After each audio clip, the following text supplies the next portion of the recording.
الله العظيم الذي لا إله إلا هو الحي القيوم وأتوب إليه. أعوذ بالله السميع العليم من الشيطان الرجيم. بسم الله الرحمن الرحيم. السلام عليكم ورحمة الله وبركاته. الفاتحة.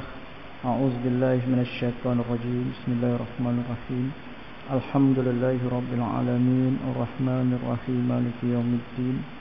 إياك نعبد وإياك نستعين إن الصراط المستقيم صراط الذين أنعمت عليهم غير المغضوب عليهم ولا الضالين.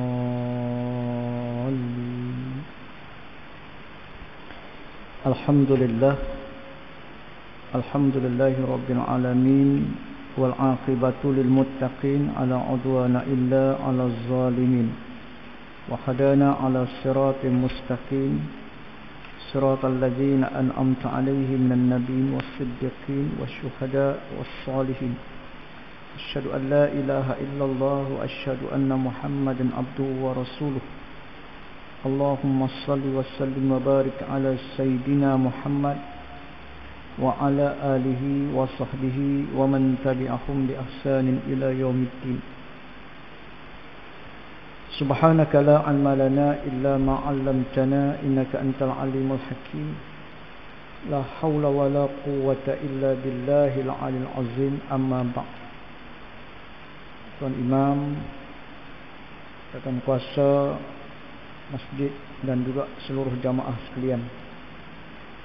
Pertama-tama kita bersyukur kehadrat Allah Subhanahu wa taala. Sekali lagi Allah memanjangkan umur, memanjangkan usia kita dalam tahun 2022. Kita dah masuk pada tahun baru.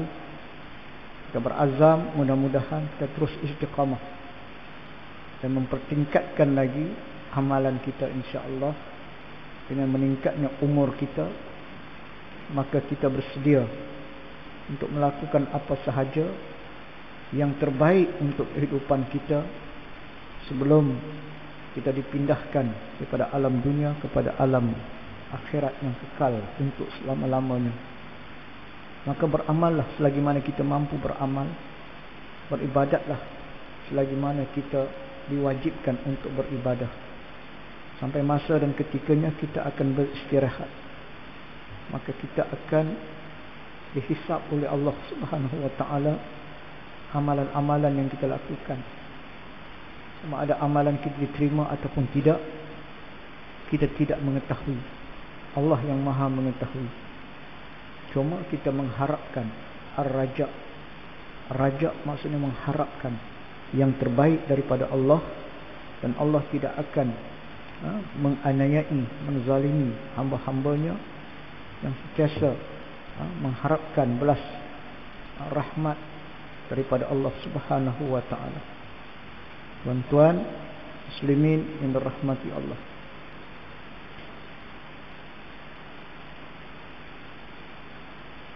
dalam satu hadis riwayat daripada Ubadah bin Syamit, hadis riwayat Ubadah bin Syamit, Ubadah bin Syamit, Rasulullah SAW bersabda, "Man qala asyhadu an la ilaha illallah wahdahu la syarika lah wa anna Muhammadan abduhu wa rasuluhu wa anna Isa Abdullah wa ibnu ummatihi wa kalimatihi qaha ila Maryam wa ruhu minhu wa anna al-jannata al-haq wa anna an-naru al-haq adkhalahu Allah fi ay abwabi jannah samaniyat sya'a."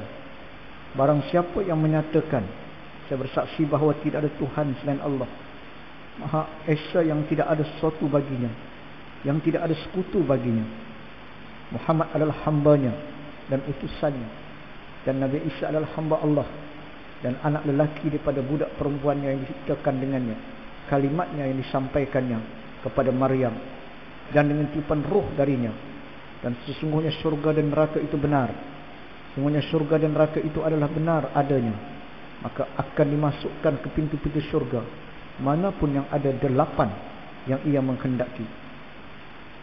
Antara pintu-pintu yang bakal dimasuki oleh orang yang soleh, yang beriman, dalam bab as-salah, bab jihad, bab rayyan, bab sedekah, Ini dalam kita kata pintu-pintu syurga yang akan dimasuki oleh mereka yang beriman, mereka yang bertakwa kepada Allah Subhanahu wa taala.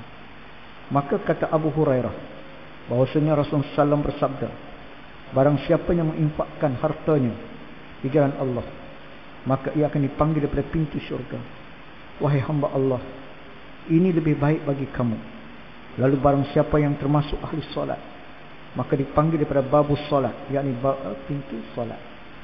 Siapa yang termasuk ahli jihad, maka ia akan dipanggil daripada babul jihad, iaitu pintu jihad. Siapa yang termasuk ahli puasa, maka ia akan dipanggil daripada babul rayyan. Babul rayyan iaitu pintu kesegaran. Dan barang siapa yang termasuk ahli sedekah, yang suka menginfakkan hartanya, maka ia akan dipanggil pada babus sedekah, yakni pintu sedekah. Tuan-tuan, surga ni dia ada pintu masing-masing. Maka berdasarkan kepada amalan seseorang, orang yang berjihad, dia tidak ada harta, dia tidak ada kedudukan yang tinggi, melainkan dia hanya menginfakkan diri dia, berjihad jalan Allah, pergi berperang, berjuang, sehingga ketitisan darah yang terakhir, maka dipanggil untuk masuk dalam pintu jihad. Orang yang banyak bersedekah masuk ke dalam pintu daripada pintu babus sedekah. Orang yang disebut sebagai ahli puasa, suka melakukan ibadah puasa wajib sunat, maka pintu rayyan, baik itu disebut babul aiman, yakni pintu yang paling kanan dalam syurga. Ada pintu yang paling kanan disebut sebagai babul aiman, pintu bagi umat Islam yang tidak dihisap amalan dia. Ada di kalangan mereka nanti tidak menghadapi saat yaumul hisab, makna dihisap, terus saja dia masuk kepada babul aiman. Ini orang yang sangat-sangat hebat. Kita bimbang tuan-tuan, setiap amalan kita yang dicatat oleh malaikat, malaikat bersiap siaga, tidak pernah sedikit pun malaikat rehat. Dia akan mencatat. Bermula daripada kita bangun tidur, dia akan melihat apa perbualan, apa dia amalan yang kita lakukan. Bila kita banyak berzikir, tersebut syukur, alhamdulillah, kerana engkau masih menghidupkan aku ya Allah, masih mampu lagi bernafas ya Allah, masih boleh bangkit lagi ya Allah. Maka ketika itu kita lahirkan rasa syukur, alhamdulillah. Asbahna wa asbahal mulku lillah, walhamdulillah la syarikalah, la ilaha illa huwa wa ilaihi nusyur. Itu dicatat oleh malaikat, ditulis oleh malaikat dalam buku suratan amal. Maka semua amalan kita ini akan dibentangkan balik, akan diperlihatkan. Maka di situ berlakulah hari disebut yaumul hisab. Akan dihisab, akan dihitung, akan dikira. Sebab itu di dunia ini kita sentiasa berdoa dan kita minta pada Allah Subhanahu wa taala supaya Allah mempermudahkan hisab kita. Hasabu anfusakum qabla an tuhasabu. Hisablah diri kamu di dunia sebelum kamu dihisab di hadapan Allah. Jangan kita ambil mudah dengan kehidupan. Jangan kita tertipu dengan keduniaan yang disebut ghurur. Wa mal hayatad dunya illa mata'ul ghurur.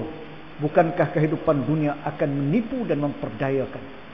Tonton, bayangkan, kita melihat perempuan cantik, cantik sangat-sangat, kita lawan. Tapi bila suatu hari kita bertandang di rumah dia, kita tengok dia keluar daripada bilik, huduhnya. Pasal apa dekat luar nampak cantik? Sebab dia tabarus. Maknanya dia menggunakan alat-alat makeup. Dunia ni hanyalah kita kata tabarus. Maknanya dimakeupkan dunia ini dengan keseronokan. Sedangkan ada lagi keseronokan yang tidak ada tandingan, iaitu setelah kita mati nanti, setelah kita kembali kepada Allah, baru kita tahu rupanya ni ada nikmat yang berkali-kali ganda. Tuan bayangkan tuan-tuan, kita banyak nikmat, isteri cantik nikmat, rumah besar nikmat, kan? Tapi adakah itu nikmat yang sentiasa mengembirakan hati kita? Kadang-kadang satu ketika rasa bimbang, takut, ada perompak, pencuri ambil harta kita banyak, Kita rasa bimbang. Balik kampung kadang-kadang mak kita kata awak balik cepat sangat, tak boleh tinggal nanti rumah tu kan boleh tinggal lama nanti. Banyak pencuri. Jadi kita ada harta pun kita duk rasa bimbang, takut kan? Nafsu kita teringin, tapi doktor dah bagi nasihat tak boleh. Tak boleh makan banyak. Hanya makan makanan yang tertentu sahaja. Jadi sebab itu kita hidup penuh dengan kebimbangan. Walaupun banyak nikmat yang dapat kita lihat dengan mata kita, tapi hakikat sebenarnya orang yang beribadah, yang sentiasa berhadapan dengan kita kata menghadap Allah, maka jiwa dia akan sentiasa terpelihara. Jiwanya sentiasa terkawal, jiwanya tenang, hati dia lapang, pikirannya sentiasa tak kita kata memikirkan sangat soal kehidupan dunia. Sentiasa dia fikir tentang apa yang dia nak bawa, apa bekalan-bekalan yang dia bawa, bagaimana dia akan bersendirian, bagaimana dia akan duduk seorang diri. Ketika di dunia dia ada sahabat, ada teman, tetapi suatu masa nanti dia akan ditinggalkan seorang diri. Tidak ada siapa yang akan duduk bersama-sama dengan dia melainkan amal soleh. Baru dia sedar bahawa amal soleh adalah teman setia. Selama ni kita tak tahu teman setia kita amal soleh. Isteri kita ada, suami kita sorry kan, dia hantar sampai kat kubur balik kan, dia tak akan tunggu lama kan. Tapi amalan ini terus sampailah kita dihisap di hadapan Allah Subhanahu wa taala. Maka sebab itu kita nak dapatkan babul aiman, masuk syurga tanpa hisap, ialah mereka yang masuk pintu yang paling kanan sekali. Kata Abu Hurairah, disebut dalam satu hadis, fayuqalu ya Muhammad adkhilu min ummatika man la hisabu alaihim minal babul aiman min abwabil jannah wa hum syuraka'un nas fima sawa zalika minal abwab. Ini dikatakan oleh Nabi, wahai Muhammad, masukkanlah dari umatmu orang yang tidak ada hisab bagi mereka di babul aiman, dan salah satu pintu syurga mereka bersama dengan manusia pada selain pintu itu. Masuk saja. Bila kita dah selesai apa semua tuan-tuan, maka kita ni dah mulalah dimasukkan ke dalam syurga. Dan orang kafir itu ataupun orang yang kufur akan pergi ke neraka Allah. Tak boleh kita bayangkan pada kita saat-saat yang paling mengembirakan kita, paling seronok tuan-tuan. Kita paling seronok bila mana hajat kita tercapai. Tiba dapat surat, kita teringin nak pergi haji ni, tiba nama kita tersenarai. Kita sujud syukur sebab terlampau seronok sangat. Kita dah berusaha bekerja, cari rezeki banyak-banyak, akhirnya rumah kita hampir siap. Selama ni kita duduk menyewa tuan-tuan, tiba kita dapat satu rumah yang hasil keringat kita. Kita bayangkan betapa kegembiraan, betapa seronoknya kita dapat duduk rumah hasil daripada usaha kita, keringat kita sendiri. Itu keseronokan yang mungkin bersifat sementara saja, bersifat sementara. Tetapi bila kita mula melangkahkan kaki untuk masuk ke pintu syurga, yang pada ketika itu kita rasa tidak ada lagi kesusahan, tidak ada lagi kesengsaraan, kehidupan kita penuh dengan kenikmatan.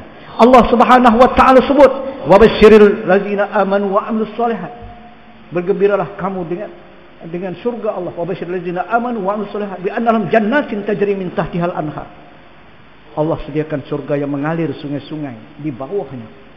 Tuan-tuan bayangkan, tak ada lagi duk tengok jam, masuk waktu ke tak masuk waktu, semayang ni, semayang tak ada dah tuan-tuan.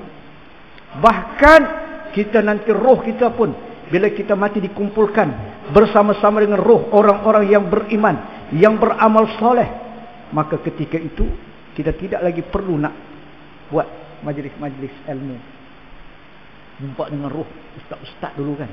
Ustaz duk mengajar kita dekat masjid. Oh ustaz, kita buat kuliah.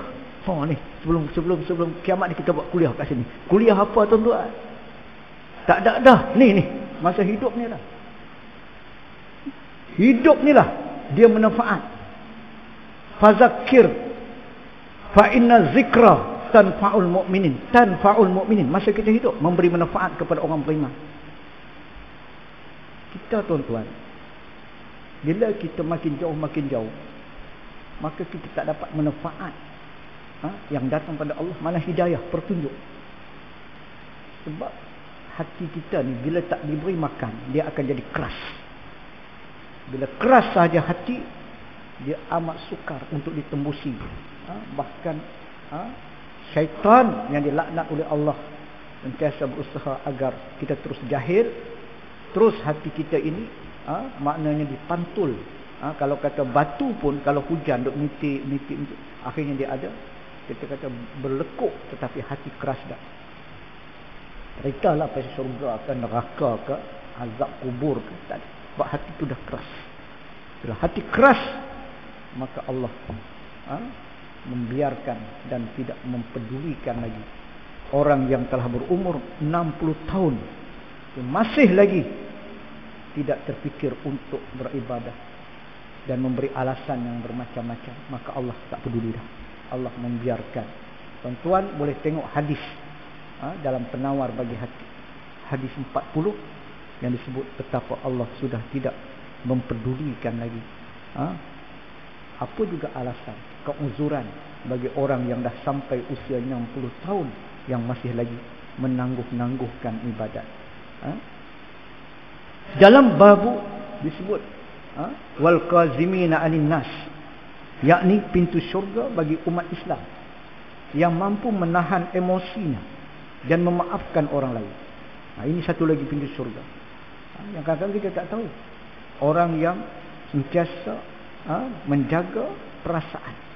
Apa yang orang tidak sebut tentang diri dia. Tambah zaman medsos, dia tak puas hati, dia bantai habis-habis. Kita sabar, kawal emosi. Jangan kita melakukan tindakan yang sama juga. Dia tak boleh tahan emosi, kita pun sama juga. Akhirnya kita tak akan dapat sesuatu disebut rahmat, nikmat daripada Allah, kerana kita akan dimasukkan dalam pintu yang disebut sebagai wal kazimina anin nas, yang dapat menahan emosi, memastikan maafkan orang lain. 10 orang kalangan yang digantung nama mereka di kelambu Kaabah selepas Fathu Makkah. Masuk Ikrimah bin Abi Jahal, Abu Sufyan, isteri dia Hindun. Maknanya ada 10. Tapi mereka dimaafkan oleh Rasulullah. Bagaimana isteri kepada Ikrimah jumpa dengan Nabi, dia kata, ya Rasulullah, andai kata engkau masih lagi bersifat memaafkan akan kesalahan dan kesilapan suami dia Ikrimah, aku bersedia untuk membawa dia kembali, untuk dia bersyahadah, untuk dia mengucap 2 kalimah syahadah. Ikrimah bin Abi Jahal, anak kepada Abu Jahal yang mati dalam perang Badar. Bagaimana dia telah mengkucar-kacirkan tentera Islam dalam peperangan Uhud, yang menyebabkan Nabi tercedera, sehingga ada di kalangan para sahabat Nabi menyangka Nabi telah mati, sehingga ada di antara mereka yang melemparkan pedang, memugak baju besi, dan mereka kata tidak guna lagi kita berperang kerana Rasulullah telah mati dalam peperangan Uhud. Bayangkan ketika mana Ikrimah bin Abi Jahal bersama-sama dengan Khalid bin Al-Walid dapat mengawal dan menguasai bukit Uhud yang ditinggalkan oleh tentera Islam, kerana tidak walak kepada arahan Nabi, yang Nabi SAW mengarahkan, apapun yang berlaku, apapun yang terjadi, jangan turun daripada bukit pemanah ini. Ini arahan Nabi SAW. Tetapi arahan Nabi tidak didengar oleh 50 orang sahabat yang menjadi tentera-tentera pemanah di atas Jabal Uhud. Apa berlaku tuan-tuan? Tinggal 1-2 saja lagi, yang lain pakat turun. Pasal apa? Harta. Itu zaman Nabi. Zaman Nabi masih hidup, tetapi masih lagi manusia ini sangat suka kepada harta ghanimah. Maka ketika itulah Ikrimah dan Khalid bin Al-Walid yang belum memeluk Islam memecut kuda, dan mereka berjaya menawan bukit Jabal Uhud, dan mereka serang daripada atas. Itulah betapa besarnya peranan yang dimainkan oleh Ikrimah, sehingga kan patah gigi Nabi, berdarah dan jatuh dalam satu lubang. Dan alhamdulillah ada di kalangan sahabat melihat bagaimana kecewanya, lemahnya tentera Islam. Dia kata, wahai para mujahidin, wahai tentera-tentera Islam, sesungguhnya aku dapati Rasulullah belum wafat. Rasulullah masih lagi hidup. Bila dengar sahaja dia menyatakan bahawa Rasulullah masih hidup, ketika itu tuan-tuan kembali balik semangat. Bau nak perang balik. Tapi apa dah ni dah mengorbankan 70 orang syuhada. Tuan-tuan, para sahabat-sahabat Nabi termasuk Hamzah bin Abdul Muttalib, bapa saudara Nabi, yang dipotong telinga, potong hidung dia, dibelah dada dia, dikeluarkan jantung dia, gigit, hendon. Tuan-tuan, memang ganas. Hendon ni memang seorang perempuan yang sangat ganas. Gigit akan hati, dikeluarkan hati Sayyidina Hamzah. Tiba-tiba Nabi memaafkan. Dia hendon datang jumpa dengan Rasulullah. Nabi SAW tidak kata. Ingat tak dulu dalam perang Uhud, Nabi tak pernah ungkit. Nabi terus terima hendon sebagai seorang muslimah. Sifat pemaaf Nabi. Kalau kita bayangkan kita, tuan-tuan, kita terus pantun. Ada ubi, ada batah. Kita hang buat jahat kat aku, hang buat nanya kat aku, kau ni hang kenal. Ni lah, padan muka hang. Dia datang nak minta maaf. Tiba kita taji terus, tuan-tuan, taji terus. Macam mana aku sakit, macam tu hang rasa sekarang. Dia duk ni kan. Boleh bergerak dah. Dah lumpuh sebelah. Kita bantai terus. Jadi itu kita tidak bersifat pemaaf. Macam tadi Ikrimah, bila isteri dia bawa balik Nabi tu, sedangkan nama dia tu digantung dekat kelambu Kaabah. Nabi SAW beritahu, siapa yang bertemu dengan ni yang nama-nama yang digantung ni, bunuh. Nabi kata bunuh. Tapi bila mereka jumpa Rasulullah minta maaf, tak ada masalah. Tak ada. Nabi terima. Apa yang mereka tak buat Rasulullah? Kalau seorang jiran yang sangat membenci Rasulullah, setiap kali Nabi lalu saja, Nabi nak jumpa dengan para sahabat, mesti melalui rumah jiran dia tadi. Seorang perempuan Yahudi, bencinya kepada Rasulullah SAW. Ada kisah lah menyebut dia mencurahkan air kotor atas tubuh Rasulullah. Jadi Nabi balik, pakai balik pakaian lain, bersih lagi. Itulah kerja dia, mencurahkan air di atas tubuh Nabi bila Nabi lalu dekat rumah dia. Sehingga takdirnya bila Nabi sallallahu alaihi wasallam lalu sahaja dekat dengan rumah perempuan tadi, tiba-tiba Nabi duk tunggu kok ada air turun, tak ada pun. Nabi tunggu lagi, pasal apa tak turun air ni? Tengok atas, tengok. Tingkap tutup, tuan-tuan. Biasa tingkap dia terbuka, ni tingkap dia tertutup. Kata Nabi, ni mesti ada sesuatu. Nabi patah balik, Nabi naik. Dia ketuk pintu, tak menyahut. Kemudian lepas tu Nabi tengok macam ada seorang mengeram, maka Nabi buka sikit, tengok rupanya sakit. Sedang sakit. Maka Nabi SAW pergi dekat. Apa yang Nabi cakap? Apa Nabi cakap, tuan-tuan? Nabi kata, dah makan ke? Belum. Dah makan ke belum? Adakah kamu sudah makan atau kamu belum makan ni? Nabi tahu dia sakit, tidak ada sesiapa, hanya dia seorang diri. Maka itu pertanyaan Nabi. Bayang. Orang yang buat zalim, buat naya kat kita, dia berkata tengok dia sakit, dia unghak. Dia kata, tu dah. Ni nak mati dah ni, Ni tak lama dah ni. Tuan-tuan, puas rasa hati, tuan-tuan. Nabi tanya, dah makan ke belum? Dia kata, belum, wahai Muhammad. Dalam keadaan terketar-ketar tu dia kata, belum. Maka Nabi balik begitu ke Aisyah. Kata Aisyah, jiran kita ni dalam keadaan sakit. Aisyah kata, yang mana? Yang duk curah air tu. Masak bubur. Masakkan bubur, aku nak bagi dia makan.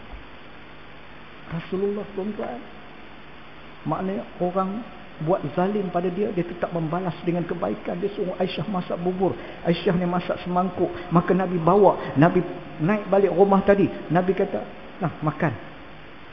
Dia kata, ya Muhammad, aku lemah ya Muhammad, nak angkat tangan pun tak boleh. Maknanya dia sakit, sampai nak angkat tangan pun tak boleh. Nabi suapkan ke mulut dia. Akhlak Nabi. Innamal bu'istu li utamma makarimal akhlak. Kata Nabi SAW, aku dibangkitkan dan diutuskan untuk menyempurnakan akhlak. Akhlak Nabi Quran. Itulah akhlak Nabi yang kita nampak. Baca Quran kita nampak akhlak Nabi. Untuk menyempurnakan akhlak. Orang Arab jahilah dengan kasar, dengan macam-macam tu. Habis satu mangkuk, dia kata, ya Muhammad, sedap sungguhlah bubur ni. Ada lagi tak? Oh, minta lagi. Nabi balik bagi tahu dekat Aisyah. Aisyah ni pula isteri Nabi yang dia tak pernah rasa dia ni duk buat naya bubuh racun tikus. Tak ada. Bubuh benda yang boleh beritahu. Tak ada. Dia masak lagi tanpa sebarang keluhan. Kita kalau isteri kita masak tak tolong, kita ada tak tolong, dan dia bising juga. Ni abah hang tu bukan nak tolong pun kan, kemas-kemas sikit dapur ni ke, cuci pinggan ke, duk terkedapah kuat. Makan tidur kerja. Kita duk dengar sakit telinga. Dia cerita kat anak, jangan jadi macam abah hang tu. Abah hang tu balok liat tu. Lepas liat suka, dia tu jadi balok liat tu. Duk rumah tu tak nak menyapu apa semua, kain pun buka londeh macam tu je, bulat kain kat bawah, tak nak lipat gantung, tak mau. Kita pun bengang-bengang start motor pergi surau lah dengar kuliah. Dengar kuliah tu bukan nak dengar kuliah, kerana tu bini kat rumah duk beletir, tak mau dengar, sakit telinga. Dengar kuliah. Tidur sandak kat tiang, lepas tu lena 5 minit. Lepas tu jaga balik. Dapat pahala tak tuan-tuan? Tak dapat dah, tak dapat. Innama a'malu binniyat. Dia bukan niat kita nak mengaji, dia niat kerana tension, stress. Isteri Aisyah, dia masak, Nabi suapkan makan. Alhamdulillah. Sehingga ke di pinggir kota Madinah ketika Nabi berhijrah, begitu juga kerja Nabi. Setiap petang Nabi bawa makanan. Ada orang tua yang buta matanya, yang suka maki hamun Rasulullah. Celaka Muhammad. Dialah memecah belahkan kita umat. Dialah orang yang gila, tak siuman, macam-macam disebut kepada Rasulullah. Sebab mata dia buta, dia tak nampak. Duduk di hujung kota Madinah, yang Nabi suapkan makanan ke mulut dia tiap-tiap hari. Sehinggalah Nabi wafat, sehingga Nabi meninggal dunia. Ketika itu Abu Bakar datang rumah anak dia, Aisyah, apa yang Rasulullah buat yang aku masih tak buat lagi? Aisyah kata tak ada. Apa yang Rasulullah buat, itulah yang ayah buat. Apa yang diamalkan oleh Rasulullah, itulah amalan ayah. Esok datang lagi, Aisyah, aku rasa macam ada sesuatu, ada amalan Rasulullah yang aku tak buat lagi. Aisyah, dia fikir, rasa tak ada kot. Cuba fikir betul-betul. Rupanya baru teringat. Setiap petang Nabi pergi ziarah orang tua yang buta mata, yang sentiasa mencela, menghina Rasulullah, tapi Rasulullah masih lagi membawa makanan untuknya. Maka Abu Bakar meneruskan usaha dan kerja yang dilakukan Rasulullah SAW. Maka dia pula pergi bawa makanan. Ini Abu Bakar, dia bawa makanan, pergi jumpa dengan seorang lelaki tua yang mata dia buta, dalam keadaan lemah, tak makan tuan-tuan. Biasa tak hari Rasulullah SAW, kali ni dia tak datang-datang. Dia dengar saja bunyi tapak kaki, dia bangkit. Bangkit dia ingat memang ni lah makanan akan sampai. Dah lapar sangat dah sampai tuan-tuan. Maka Abu Bakar pun suapkan ke mulut dia.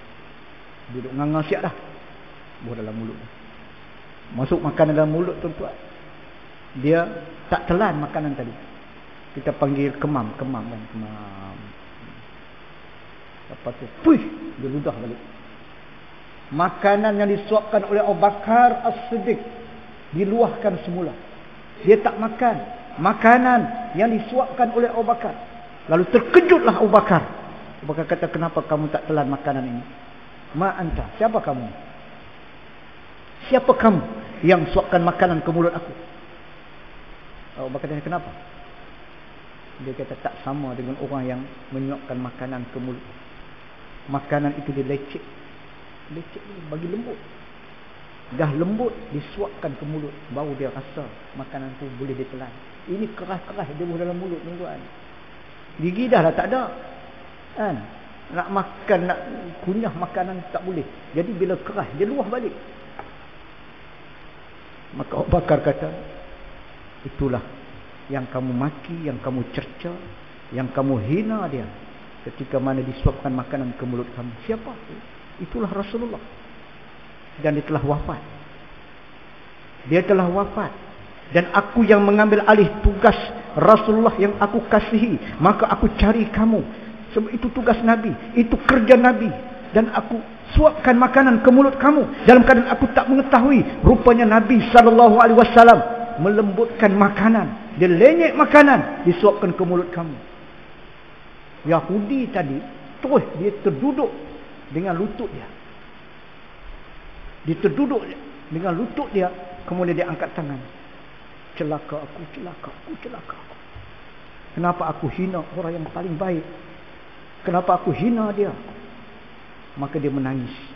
Bila dia menangis, pada ketika itulah dia kata, asyhadu an la ilaha illallah wa asyhadu anna Muhammadar Rasulullah. Beriman orang Yahudi tadi kerana apa?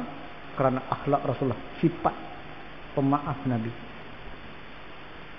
Sebab itu kita kalau kita duk asyik main-main WhatsApp group apa benda lah dalam tu, kadang-kadang ada orang yang dia suka menimbulkan persepsi, menimbulkan rasa marah kita. Jangan layan. Tak guna layan.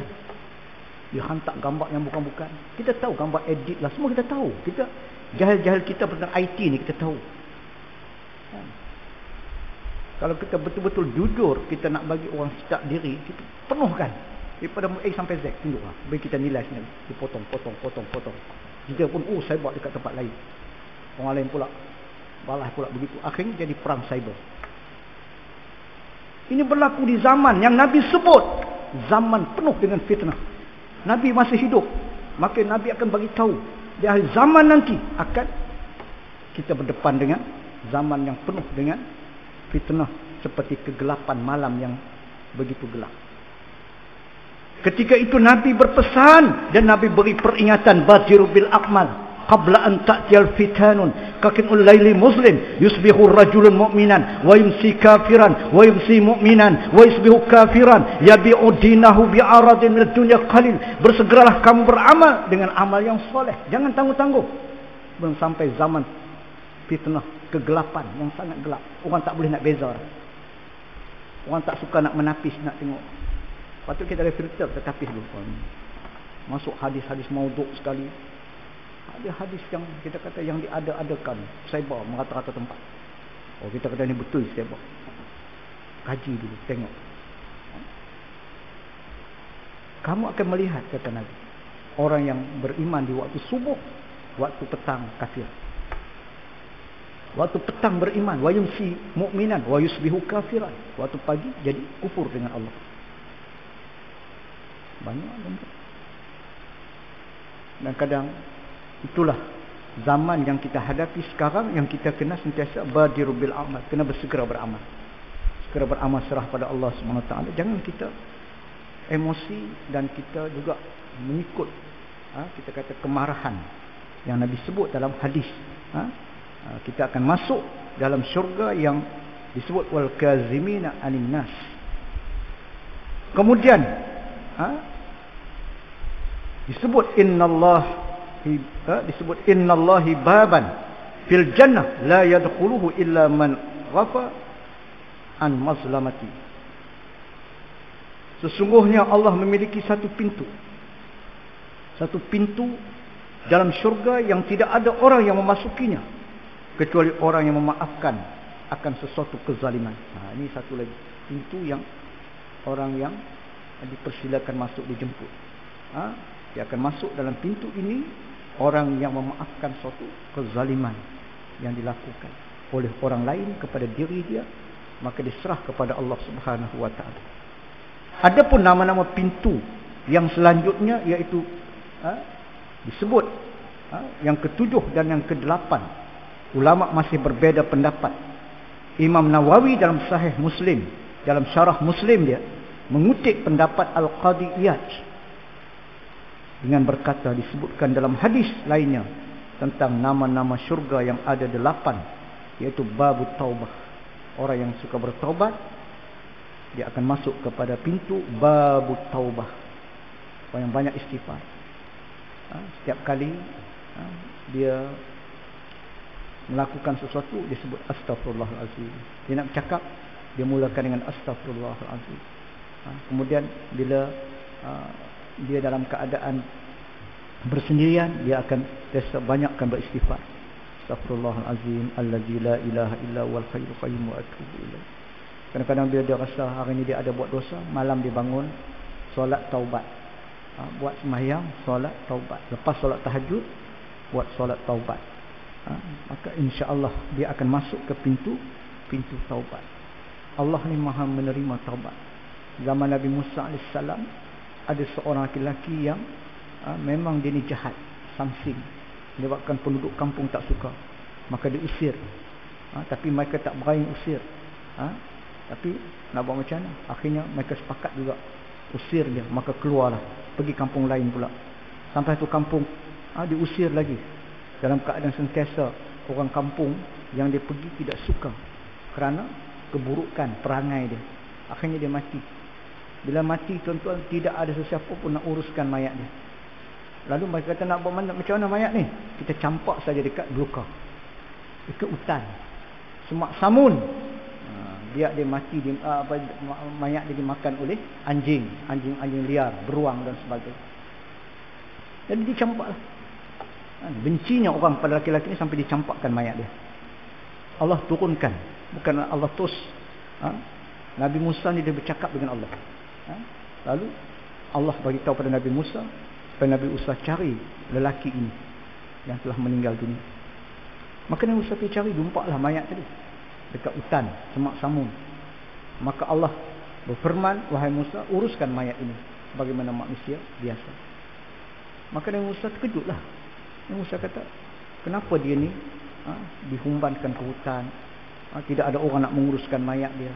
Tiba Allah perintahkan dia uruskan mayat, sedangkan orang kampung tidak menyukai dia. Tuan-tuan, Allah SWT menyatakan, di saat dia nak menghembuskan nafas yang terakhir, maka dia mengadu kepada aku, ya Allah, andai kata engkau mendengar akan permintaanku, sesungguhnya aku tidak berniat untuk menjadi seperti ini, tapi aku dikelilingi oleh sahabat-sahabat yang jahat, kawan-kawan yang jahat, yang buruk perangai dan akhlak. Itulah temanku dan sahabatku. Aku tersilap ya Allah, kerana aku memilih kawan yang tidak baik, kawan yang melalaikan aku, yang melekakan aku daripada mengingati akan dirimu ya Allah. Saat kematianku, aku mohon agar engkau membuka sedikit pintu untuk aku ya Allah, pintu rahmatmu ya Allah, kerana engkau masih mengetahui akan segala-gala yang tersirat dalam hati. Dia mengadu kepada Allah Subhanahu wa taala bahawa kesilapannya hanya berkawan. Dia hanya tersilap memilih kawan. Maka Allah ampunkan. Allah memaafkan dia, mengampunkan dosanya. Allah perintahkan Nabi Musa, uruskan jenazah dia, tuan-tuan. Itu hidup kita ni, pengaruh yang paling kuat ialah pengaruh kawan. Kalau kita tak pilih kawan yang rajin sembahyang, yang datang ke masjid, sampai ketua pun tuan-tuan, kita tak akan rasa nikmat beribadah.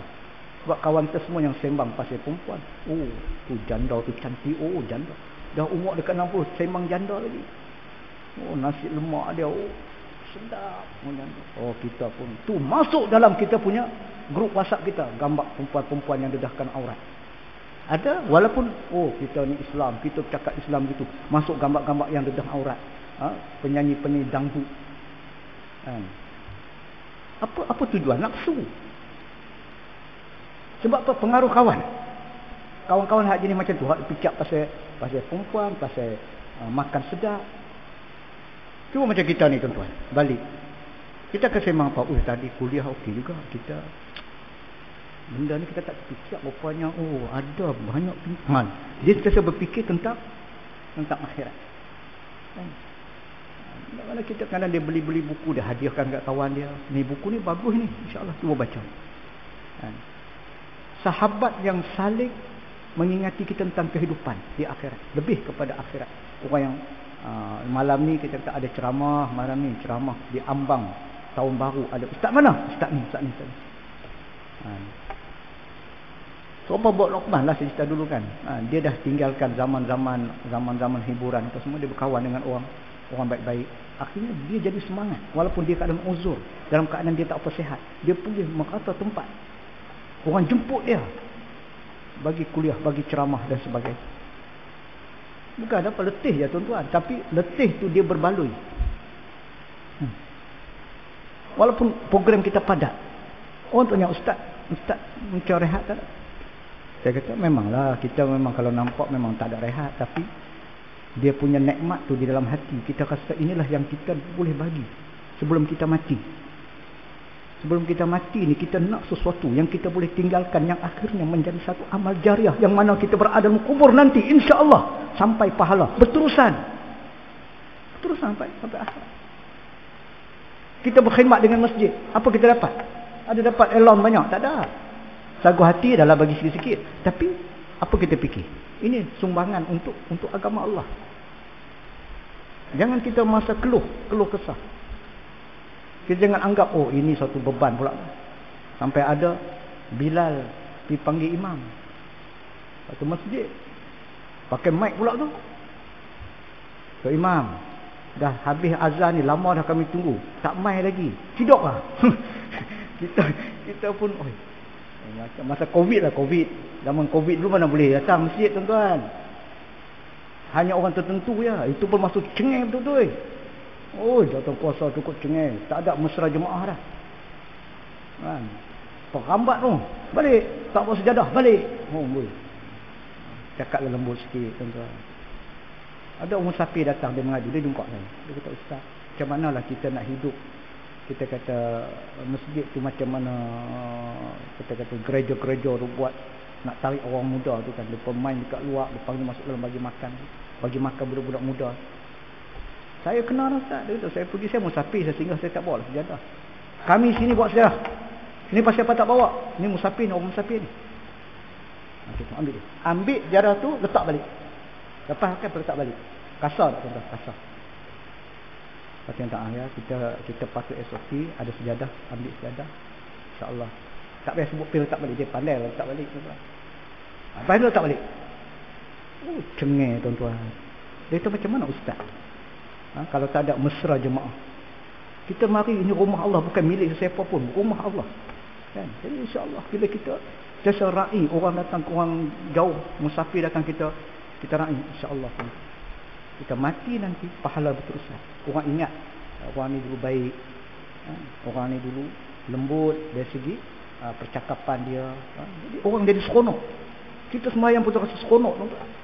Tapi bila kita sembahyang kita rasa kita dapat beza. Kenapa kita sembahyang satu masjid kita rasa macam khusyuk, ada satu masjid kita pergi rasa macam tak best lah sembahyang kat masjid. Jadi jemaah kurang. Kemudian ustaz-ustaz pakat lari tak mengajar. Kan? Pasal apa tuan-tuan? Sebab orang kata mungkin dari segi percakapan lah kan, dari segi percakapan ego dia kan. Ego masing-masing, ada ego masing-masing. Jadi benda tu insya-Allah kita sebagai sekadar memperingati sahaja. Bukan kita nak campur dalam urusan masjid surau. Kita memperingati supaya insya-Allah saling ingat mengingati supaya kita jaga rumah Allah ini dengan sebaik mungkin, dan insya-Allah orang akan suka datang. Dan anak muda ni dia tak ni sebab dia anggap ini masjid untuk orang nak mati je dia kata. Masjid ni untuk orang tua je. Kami muda kami nak enjoy, nak seronok dulu. Mungkin saya mengajar satu surau yang dinaik taraf dari masjid. Belah bangan serai lah. Semua kelengkapan ada. Padang badminton ada kat situ, padang takraw ada kat situ. Saya buat juga surau. Itulah dia kata ustaz, dia kata kita tujuan ni dia pemain, kita buat pengisian 5 minit bagi sikit, lepas tu dia pemari masjid semayang.